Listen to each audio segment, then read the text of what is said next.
पूर्णपणे बिघडत चालली आहे हे आपण लक्षात घ्या।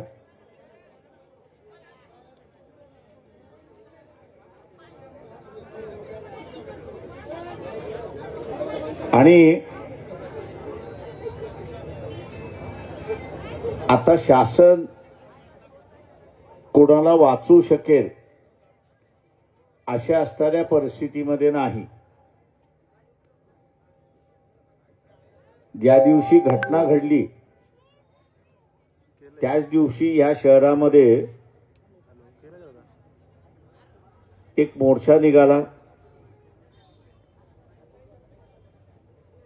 मोर्चाची मागणी काय होती तर बांगलादेशमधला असणारा जो हिंदू आहे त्याचं संरक्षण करा। आता बांगलादेश हा परभणी जिल्हा एवढाच आहे, त्याच्यापेक्षा मोठा नाही।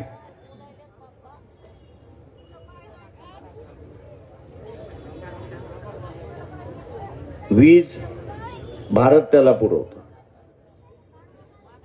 बांगलादेशला कापूस कोण पुरवतो तर आपण त्यांना असणारं पुरवतो। सगळ्या आर्थिक नाड्या या भारताच्या हातात आहेत। सरकार कोणाचं आहे ते हिंदूंचं सरकार आहे। काँग्रेसचं सरकार सेक्युलर सरकार स्वतःला म्हणतात, हे आपलं असणारं हिंदूंचं सरकार आहे। मी उदाहरण म्हणून असणारं देतोय। तुमच्या हातामध्ये सगळ्या नाड्या असल्यानंतरही तुम्ही त्यांना वटणीवर आणू शकत नाही। तुम्ही तिथे असताना वटणीवर आणू शकत नाही, याचा अर्थ हे सरकार किती कमजोर झाले हे आपण असताना लक्षात घ्या। हे सरकार कमजोर आहे। अजिबात अधिकार वापरण्याचा किंवा ज्या नाड्या आहेत त्या नाड्या आपण असताना खेचल्या तर आवळल्या जातात। आवळल्यानंतर त्याला त्रास होतो।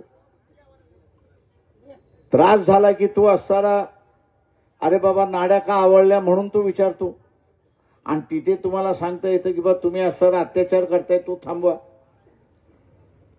आता ज्यांच्याकडे नाड्या अडवण्याची सुद्धा ताकद राहिलेली नाही, धर्माच्या नावावरती असताना सरकार घेतलं। आपल्याला त्याच्याबद्दल दुमत नाही, पण राज्य चालवा। राज्य चालवता येत नाही अशी असणारी ही परिस्थिती आहे। आणि म्हणून एकदा नियंत्रण सुटलं मग ते खालपर्यंत नियंत्रण सुटतं हे आपण लक्षात घ्या। मी काही गोष्टी इथे बोलू शकत नाही, पण त्याची असणारी जाणीव आहे।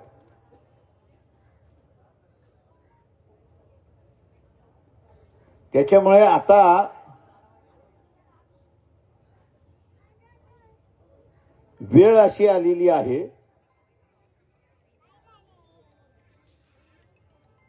की कायदा आणि सुव्यवस्था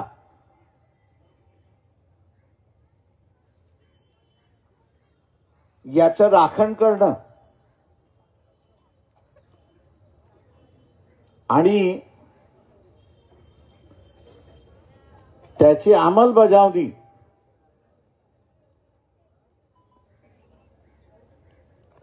ही सुद्धा करणं महत्वाचं आहे असं मी त्या ठिकाणी मानतो।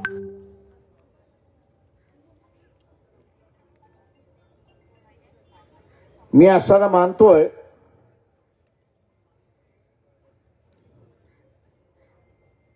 की सूर्यवंशींचं पोस्टमॉर्टम झाले। आतापर्यंत पोलीस असं सांगत होते की त्याला हार्ट अटॅक आला, पण त्याला हार्ट अटॅक आलेला नाही। डॉक्टरांनी त्याची सगळी बॉडी असताना तपासली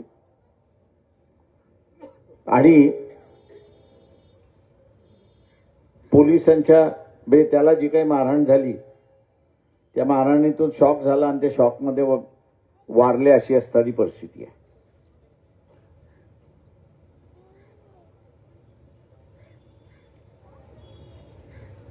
जो कोणी असेल त्याला ही शिक्षा आपण करून घेणारच, पण त्याच्यातला एक संदेश येतो ते आपण लक्षात घ्या. एक संदेश येतो तो लक्षात घ्या.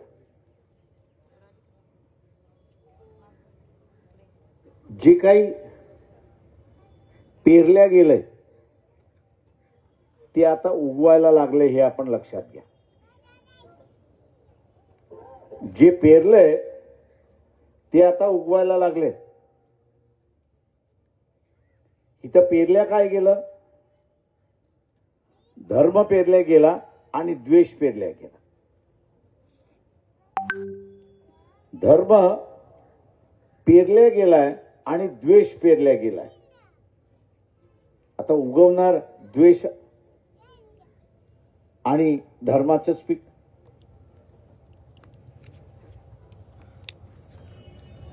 या दोन गोष्टी ज्या आहेत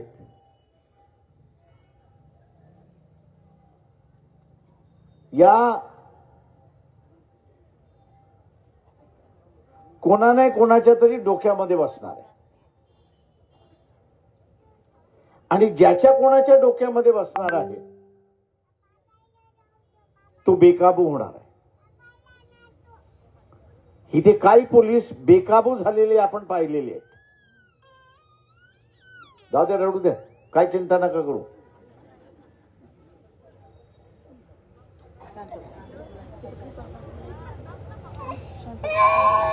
तर आता हा जो बेकाबू झालेला पोलीस जो आहे त्याच्या डोक्यामध्ये काय पेरल्या गेलंय? धर्म पेरल्या गेलाय आणि द्वेष पेरल्या गेलेला आहे.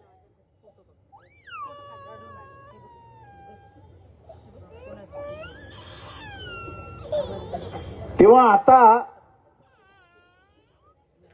जसं काही जणांनी कायदा आपल्या हातात घेतला,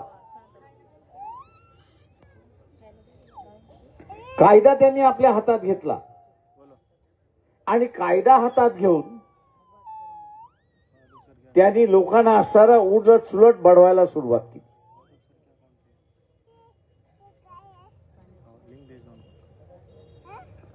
आता ही परिस्थिती जी आहे हे थांबेल असं नाही, हे वाढत जाणार आहे.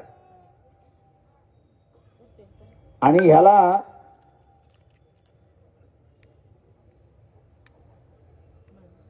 थांबवायचं असेल तर काही गोष्टी तुम्ही असणाऱ्या पाळल्या पाहिजेत. लय जणांना वाईट वाटेल मी जे सांगणार आहे त्याच्यातलं.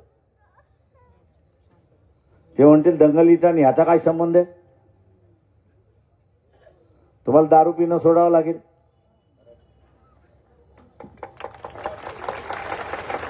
तुम्हाला असणारं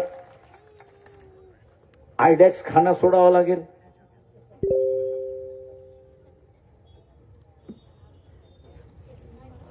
नशा आहे. आयडेक्स लोक बिट्याने ब्रेडवरती लावून खातात. ही नशा आहे, ही सोडावी लागेल आणि ते सोडून स्वतःला मजबूत करावं लागणार. स्वतःला मजबूत करावं लागणार म्हणजे 4 किलोमीटर पळलं पाहिजे. 4 किलोमीटर कशासाठी पळलं पाहिजे? तर तुम्ही SRP मध्ये गेला पाहिजेत, मिलिटरी मध्ये गेला पाहिजेत, CRP मध्ये गेला पाहिजेत, बॉर्डर सिक्युरिटी फोर्सेस मध्ये गेला पाहिजेत, पोलीस खात्यामध्ये गेला.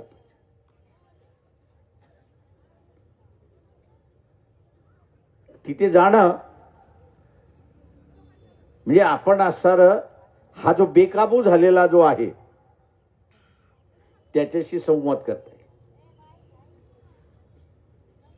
आता काही बेकाबू झालेले मला फोन करतात, साहेब सॉरी अरे म्हटलं सॉरी म्हणून काय उपयोग आहे, तुझं डोकं फिरलं होतं ना, काय करू आता, हे जे काय करू जे आहे असा जो एलिमेंट आता असणारा शिरकाव झालेला आहे, याच्यावरती नियंत्रण करायचं असेल तर या देशामध्ये कोणाचा धर्म काही असो, कोणाची जात काही असो, कोणाचा समाज काय असो, प्रत्येकाला राहण्याचा अधिकार आहे आणि ह्या देशावरती त्याचा अधिकार आहे हे आपल्याला असणारं त्या ठिकाणी पसरावं लागणार आहे. आपण दंगल बघतो, पोलिसांनी केलेला लाठीमार करतो. मान्य आहे मला की ज्यांनी लाठीमार केला त्याला असणारा गुन्हा झाली पाहिजे, शिक्षा झाली पाहिजे, त्या पोलिसाला शिक्षा होईल, मान्य आहे. पण त्याच्यासारखे अनेक पोलीस आहेत या व्यवस्थेमध्ये, म्हणजे नुसतं पोलीस खात्यात नाही, सरकारी खात्यामध्ये आहेत, इतर खात्यामध्ये आहेत की ज्यांची मी म्हणतोय की जी प्रेरणा इथे असणारे गेले 10 वर्ष, 15 वर्ष, 20 वर्ष झाली, धर्माची प्रेरणा झाली आणि द्वेषाची प्रेरणा झाली. नुसती धर्माची प्रेरणा झाली असती, पेरणी झाली असती तर काही फरक नव्हता. पण या धर्माच्या पेरणीबरोबरच द्वेषाची सुद्धा पेरणी त्या ठिकाणी पेरण्यात आली. आणि म्हणून इथला सगळ्यात मोठा बळी जर कोण गेला असेल तर विश्वास हा सगळ्यात मोठा बळी घेतला, हे आपण लक्षात घ्या. आणि हा विश्वास बळी गेल्यामुळे आपण एकमेकांकडे असणाऱ्या संशयाच्या वातावरणात त्या ठिकाणी पाहतोय, अशी परिस्थिती आहे.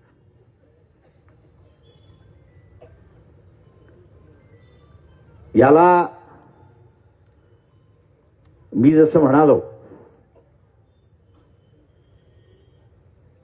की याला बदलायचं असेल, काबूमध्ये आणायचं असेल, बदलत्या परिस्थितीमध्ये त्याला असणारं न्यायचं असेल तर त्या व्यवस्थेचा आपल्याला भाग होणं गरजेचं आहे.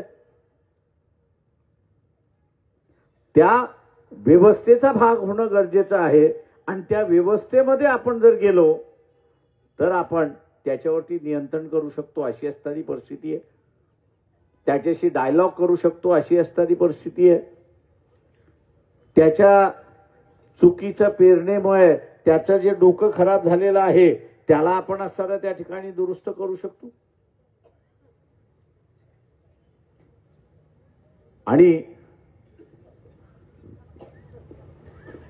याच्यापेक्षा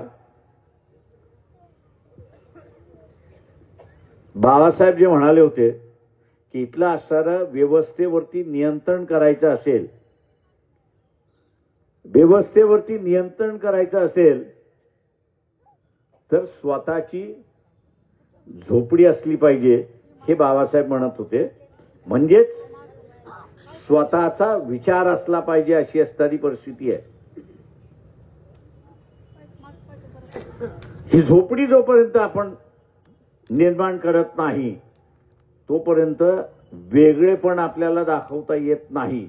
वेगळ्या विचाराचा असणारा प्रवाह आहे तो आपल्याला असणारा त्या ठिकाणी दाखवता येत नाही. मला अनेक जण आज असणारं परभणीतल्या फुले शाहू आंबेडकर वाद्याने जो लढा दिला त्याच्याबद्दल दाद नाही असं म्हणतायत. इतर कोणी असते तर दबून गेले असते, अशी परिस्थिती आहे. इतर कोणी असतं तर दबून गेले असते, अशी परिस्थिती आहे. हा जो दाद आपल्याला मिळतोय त्याचं कारण की तो अपेक्षा बाळगतोय की आपण या देशामध्ये एक नवा फुले शाहू आंबेडकरी विचार घेऊन चाललेला आहे. त्याची झोपडी तुम्ही उभी करा, आम्ही त्या झोपडीमध्ये यायला तयार आहोत, हा संदेश आहे, ह्या आपण लक्षात घ्या. हा संदेश आहे. आज भयभीत वातावरण आहे. मी अजून भेटलो नाही, पण ज्या कुठल्या पीडिताला भेटलो त्याला एकच विचारलं, तू पोलीस स्टेशनमध्ये कंप्लेंट करायला तयार आहे का? कालपर्यंत मला निरोप होता की नाही, आज तो स्वतःहून म्हणायला लागलाय नाही, मी पोलीस स्टेशनमध्ये येऊन कंप्लेंट द्यायला तयार आहे आणि कुठल्या पोलिसांनी मला मारलंय त्याचं नावही मी सांगायला तयार. मांडल्याशिवाय आम्ही राहणार नाही, हाही तिथला असणारा एक विश्वास आहे असं त्या ठिकाणी मानतो. माझं आव्हान आहे आपल्या सगळ्यांना या ठिकाणी की सूर्यवंशीची असणारी बॉडी जी आहे ती तासात दीड तासात या ठिकाणी येईल. आजच कदाचित त्यांच्या कुटुंबाचा निर्णय घेतील की आजच त्याचा असणारा अंत्यविधी करायचा आहे. त्या अंत्यविधीपर्यंत मी आहेच या ठिकाणी. आपण सगळ्यांनी शांतता ही राखायची आहे. आपल्यातला असणारा एक भीक सैनिक गेला याचं दुःख आहे. एक लढणारा योद्धा आपल्यातून निघून गेला हेही आपलं असणारं एक मोठं नुकसान आहे असं मी त्या ठिकाणी मानतोय. पण आपण असणाऱ्या आपल्या भावनेवरती काबू आपण ठेवला पाहिजे. या दंगलीमधली बरीच माहिती माझ्याकडे आहे, पण मी इथे काही सांगत नाहीये. मी एवढंच फक्त आपल्याला या ठिकाणी सांगणार आहे की सरकार ज्यावेळेस अस्थिर होतं, दिसायला अस्थिर नव्हतं, पण मी जसं मगाशी उदाहरण दिलं की बांगलादेश परभणी जिल्हा एवढाच आहे, त्याची लोकसंख्या सुद्धा तेवढीच आहे, सगळ्या नाड्या आपल्या हातात आहे, त्यांना असणारं पाणी आपण देतोय, त्यांना असणारं वीज आपण असणारं देतोय, त्यांची असणारी इंडस्ट्री जी आहे टेक्सटाईलची, तिथला असणाऱ्या कापसाची इंडस्ट्री आपल्या ह्याच्यावरती चालते, दळणवळण त्यांचं असणारं चालतंय. सगळी नाड्या हातात असताना हे सरकार ज्यावेळेस आवळू शकत नाही आणि तिथल्या शेजारच्या लोकांवरती असणारा तिथे न्याय देऊ शकत नाही आणि त्यांच्यावरती हल्ले थांबवू शकत नाही, तेव्हा हे सरकार कितकं कमकुवत आहे हे आपण सारं लक्षात घ्या. सरकार ज्यावेळेस कमकुवत होतं असतं त्यावेळेस ज्यांना या कमकुवतपणाचा फायदा घ्यायचा, ज्यांना ह्या कमकुवतपणाचा फायदा घ्यायचा आहे ते मग या कमकुवतपणाचा फायदा घेतात अशी असणारी परिस्थिती आहे. म्हणून आता एसपींशी ज्यावेळी चर्चा झाली त्यावेळेस मी एसपींना म्हणालो की तुमच्या खात्यामध्ये काही अनगाइडेड मिसाईल्स आहेत, म्हणजे मिसाईल ज्यावेळेस सोडल्या जाते त्यावेळेस तिचं लक्ष ठरवलं जातं, पण तुमच्या खात्यामध्ये असे काही मिसाईल्स आहेत की ते अनगाइडेड आहेत, म्हणजे त्याला असणाऱ्या दिशा नाही, दिशाहीन आहेत. आणि असे दिशाहीन असणारे जे मिसाईल्स आहेत त्यांच्यावरती पहिल्यांदा नियंत्रण आणा. ते नियंत्रण आलं की शहरामधला असणारा कारोबार शांत होतो हे आपण असणारं लक्षात. आणि म्हणून माझं आव्हान आपल्या सगळ्यांना राहणार आहे या ठिकाणी की आपण असणारा ज्यांनी जाचती केली त्याच्यावरती कारवाई करू. याच्यातलं जे साक्षीदार आहेत त्या सगळ्या साक्षीदारांना माझी असणारी नम्र विनंती आहे की आता 2 महिने झाले, 3 महिने झाले, आता कशाला मी लावू. आणि बऱ्याच केसेस मी अशा बघितलेल्या आहेत की आपल्या इथं न्याय व्यवस्थेमध्ये एखादी केस निकाल लागायला 3-4 वर्ष त्या ठिकाणी लागतात आणि जो साक्षीदार असतो तो साक्षीदाराचा मग त्या काळामधला इंटरेस्ट निघून जातो आणि म्हणून अनेक केसेसमध्ये न्याय मिळत नाही अशी असणारी परिस्थिती आहे. किंवा ज्यांनी असणारा साक्ष दिलेली आहे पोलीस स्टेशनमध्ये त्या सगळ्यांना माझी असणारी विनंती आहे की शेवटपर्यंत आपण चिकटून राहिलं पाहिजे. जे आज पोलिसांनी दिले 4 वर्षानंतर सुद्धा आपल्याला कोर्टामध्ये ती सांगायची ताकद हिंमत ही आपण ठेवली पाहिजे. नाही आता 2 महिने झाले 3 महिने झाले आता कशाला मी त्याच्या विरोधात जाऊ. ही जी एक आपल्या कानामध्ये भोंगा लागल्यासारखा काही जणांचा भोंगा लागतो. तो भोंगा लागला की आपण पहिल्यांदा लक्षात यायचं की हा आपल्या विरोधातला आहे, हा पोलिसांचा असणारा खबऱ्या आहे, हा विरोधकांचा हस्तक आहे आणि म्हणून भोंगा म्हणून आपल्या कानाशी लागलेला आहे. तेव्हा ह्याच्यापासून वाचायचं हे आपण असणारा लक्षात घ्या. आणि हे जर आपण केलं तर ज्या कोणी पोलिसांनी किंवा ज्या कुठल्या व्यक्तीने अत्याचार केलेला आहे त्याला सजा झाल्याशिवाय राहणार नाही एवढं आपण असणारं लक्षात घ्या. आणि म्हणून आपण सगळेजण या ठिकाणी 1-2 मिनिटं जिथे उभे आहात बसलेले आहात तिथेच बसून आपण सूर्यवंशी यांना श्रद्धांजली अर्पण करायची आहे. तेव्हा आपण जिथे आहात तिथेच उभे राहा. मी सावधान म्हटलं, बसलेले बसून ना, जे बसलेले आहेत त्यांनी बसून राहा, जे उभे आहेत त्यांनी उभे राहा.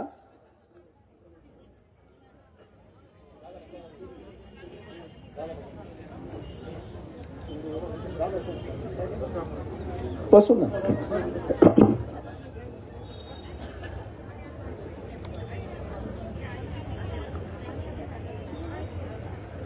सगळ्यांनी शांतता राहा.